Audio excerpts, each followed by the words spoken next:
नमस्कार दोस्तों, आज हम बहुत लेट छूटे। इस वक्त मैं नड्डी से आ रहा हूँ। आज स्कूल का दिन था, वेडनेसडे था और ऑफिस हमें डेकोरेट किया, वॉलपेपर लगाया, फ्लोर मैट लगाया। टाइम हुआ है शाम के 6:15, जबकि स्कूल की छुट्टी 2:30 पे हो जाती है। तो अभी 6 बज गए हैं और अभी छूटा हूँ। अभी जा रहा हूँ मैं घर।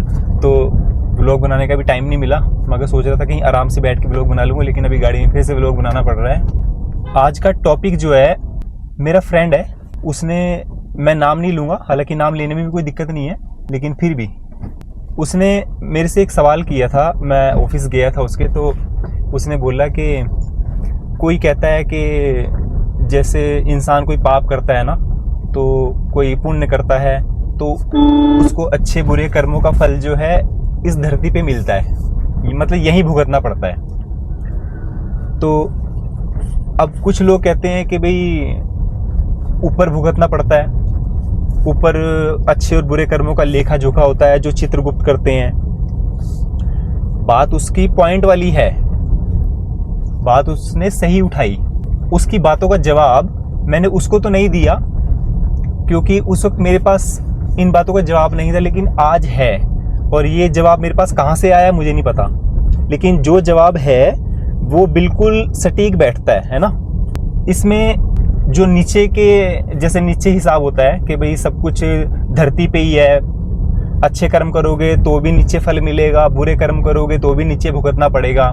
इसका जवाब है सूक्ष्मता और भौतिकता। वो ये चीज़ बहुत गहरी है, मेरे को भी अच्छी लगी कि मेरे माइंड में ये चीज़ कैसे आ गई।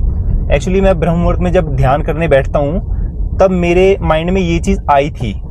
अब वो कहते हैं ना कि पॉजिटिव एनर्जीज जो हैं वो हमें समझा के जाती हैं कि इसका जवाब ये है, इसका जवाब ये है, इसको ऐसे कर लेना, इसको ऐसे कर लेना। तो अब उन चीज़ों ने जैसे मुझे समझाया, तो वो चीज़ मैं आपको बता रहा हूँ कि हिसाब दो तरह से होता है, नीचे भी होता है और ऊपर भी होता है। वो कैसे? नीचे जो हिसाब होता है वो शरीर भुगतता है, जिसे हम देख सकते हैं, और ऊपर जो हिसाब किताब होता है अच्छे और बुरे कर्मों का, वो आत्मा भुगतती है, जो सूक्ष्मता के बेस पे भुगतान होता है उसका। भौतिकता और सूक्ष्मता, ये क्या होता है कि भौतिक चीजें जो होती हैं वो हम देख सकते हैं अपनी आंखों से प्रत्यक्ष अपने सामने, और जो सूक्ष्म चीजें होती हैं उन्हें हम देख नहीं सकते। उसके लिए हमें दिव्य दृष्टि की जरूरत होती है, और आजकल के टाइम में दिव्य दृष्टि है किसके पास? तो जैसे एग्जाम्पल के लिए, अगर मैं एग्जाम्पल देना चाहूँ, उदाहरण देना चाहूँ, एक फूल है और आप उस फूल को देखेंगे तो फूल को देख सकते हैं, लेकिन उस फूल से निकलने वाली सुगंध जो है ना, उसको कोई नहीं देख सकता। वो सूक्ष्म है, सुगंध जो है वो सूक्ष्म है, फूल है वो भौतिक है। फूल नश्वर है लेकिन सुगंध नश्वर नहीं है ना। दूसरा एग्जाम्पल ले लो, कहीं कोई बदबू आ रही है, आप कूड़े कचरे के आगे से निकल रहे हो, तो कूड़ा कचरा आप देख सकते हो, लेकिन कूड़े कचरे से निकलती हुई दुर्गंध आप नहीं देख सकते। दुर्गंध सूक्ष्म है और कूड़ा करकट जो है वो भौतिक है। अब शरीर के ऊपर आ जाओ, शरीर जो है वो भौतिक है, हम इंसान को देख सकते हैं, बात कर सकते हैं, छू सकते हैं, लेकिन आत्मा जो है ना हम बात कर सकते हैं, ना उसको छू सकते हैं, ना उसे सुन सकते हैं। ठीक है, आत्मा सूक्ष्म हो गई। तो ये जो शरीर भुगतता है ना, ये धरती पे भुगतान होता है इसका।